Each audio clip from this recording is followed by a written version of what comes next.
दिल्ली के मुख्यमंत्री अरविंद केजरीवाल जी, जिन्हें दिल्ली की सर्दी में जांच की आंच से पसीने आते हुए दिखाई पड़ रहे हैं, अब परिस्थिति में एक नया आयाम जुड़ रहा है। अब तो जांच भी आंच के घेरे में आ रही है।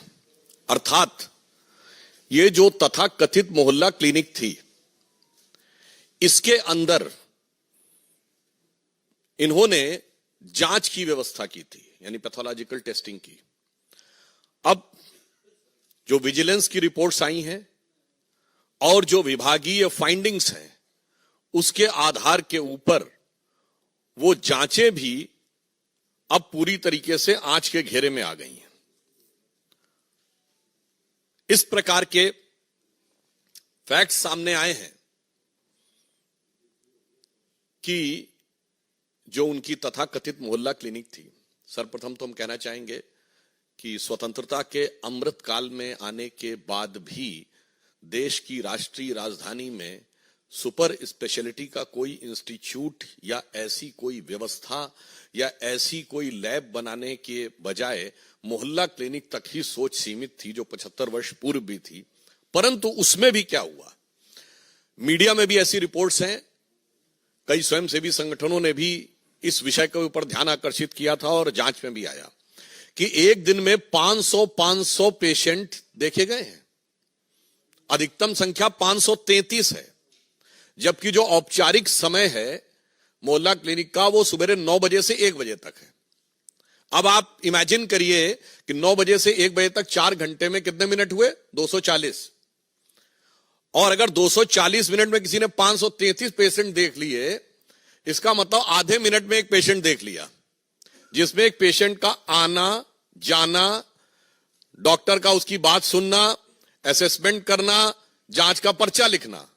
महोदय, मैं कहना चाहता हूं कि जब त्योहारों के दिनों में बड़ी भीड़ होती है ना, तो आप जाते तो मंदिर में बड़ी भीड़ होती है, इतने सेकंड्स में तो व्यक्ति उस धक्का मुक्की में दर्शन भी नहीं कर पाता है जितने में आपके डॉक्टर ने उसके दर्शन करके रोग को समझकर रोग का निदान समाधान सब लिख दिया।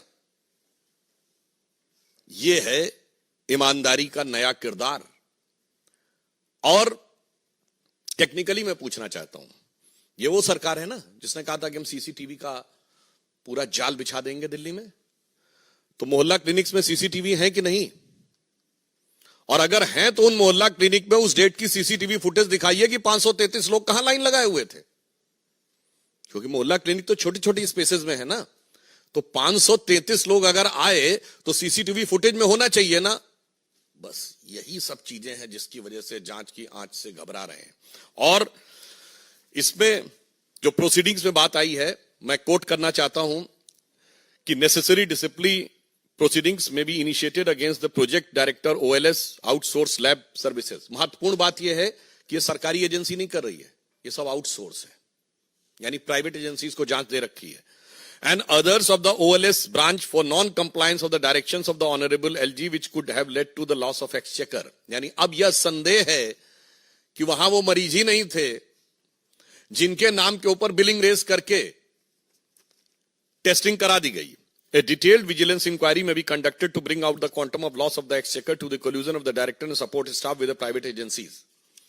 अब जो उपराज्यपाल महोदय ने ये लिखा है और ये अब पब्लिक डोमेन में है मीडिया में, उसके बिंदु क्रमांक 33 पे देखें तो लिखा हुआ tens of thousands of tests were recommended prima facie to the ghost patient, यानी जिनका अस्तित्व ही नहीं था। यही अंतर है। हमारे प्रधानमंत्री श्री नरेंद्र मोदी जी के द्वारा हर चीज डिजिटली ट्रांसफर होती है, इसीलिए ये लोग आधार का भी विरोध करते थे, क्योंकि यदि व्यक्ति का आधार कार्ड है और डिजिटली उसके अकाउंट में ट्रांसफर हो रहा है तो उसमें किसी भी प्रकार का झोल होने की संभावना नहीं है। पर यहां पर फिर empirical data proving entry of the fake mobile numbers, blank mobile numbers of the fictitious patients, fake attendance of the doctors and fictitious data of the patient established with a widespread corruption, manipulation of the documents, forgery of the record with the sole intention to loot the government exchequer and extended under the benefit of the private parties operating at AAMC as well as the dispensaries, polyclinic and hospitals of the Delhi government। यानी अब ये बहुत साफ हो गया कि पहले आपने मोहल्ला क्लिनिक बनाई, फिर उसमें जांच, पहले मामूली जांच होती थी, फिर बड़ी जांच की व्यवस्था की, फिर वो सब आउटसोर्स कर दी। यानी कुछ कुछ वैसा ही जैसा शराब घोटाले में हुआ था, कदम कदम रफ्ता रफ्ता बढ़ाते हुए, और फिर उसमें फेक पेशेंट्स और फेक बिल रेज करने की बातें मीडिया में आ रही हैं। यानी अभी तक तो दारू का घोटाला था, अब दवा का घोटाला भी हो गया। यानी दवा और दारू दोनों में घोटाला करके कौन दिखा रहा है? स्वघोषित भारत रत्न विभूषित, जिन्होंने अपने को ही भारत रत्न दे रखा है कट्टर ईमानदारी का। तो मैं कह सकता हूं कि विपश्यना के ध्यान से लेकर और चुनाव प्रचार तक की समस्त नाटकीयता के मध्य कट्टर ईमानदारी का यह किरदार पूरी तरीके से तार तार हो गया है। केजरीवाल जी का वहां जाने से बचना यह स्वतः प्रमाणित करता है कि उनको यह पता है कि वो इस जांच की आंच से बच नहीं सकते, क्योंकि के अरविंदन ने बाकायदा बयान दिया हुआ है अप्रूवर बनके कि उनकी उपस्थिति में इतने प्रतिशत से इतने प्रतिशत बढ़ाकर शराब घोटाले में कमीशन की बात हुई और उसके इस प्रकार के वितरण की बात हुई। उन्हें यह बात पता है, इसलिए यह मैं कह सकता हूं कि यह उनकी गलती की स्वीकारोक्ति है। और पुनः यह एक विचित्र भ्रष्टाचार का मामला है, जिसमें जांच शुरू होते ही पॉलिसी विड्रॉ कर ली गई थी, और पॉलिसी विड्रॉ करने के बाद उसको डिफेंड किया जाता है मीडिया में आके। आपने ऐसी, यह है नई राजनीति, यह नई राजनीति का किरदार है। जो कहते हैं कि आज ही उनके प्रवक्ता बोल रहे हैं कि हर हाल में वो रहेंगे, हम ये नहीं कह रहे हैं। उनके ऊपर क्या कार्रवाई होगी यह जांच एजेंसी की रिपोर्ट के अनुसार न्यायालय तय करेगा, परंतु हर हाल में रहेंगे यह शब्द बोलने का अर्थ होता है कि मतलब आप कहीं पर भी रहेंगे। यानी अगर कानूनी कार्रवाई भी हो गई, यदि किसी कारणवश वो यह परिस्थिति उत्पन्न हो गई कि आपको अपने साथियों के साथ वहां पहुंचना पड़ा, तो आप वहां से भी कह रहे हैं कि आप शासन करेंगे। मतलब मुझे ऑन द लाइटर नोट याद आता है, जब ये जेल जाने का विषय आता है तो बहुत आरोप लगाए जाते हैं हमारे ऊपर।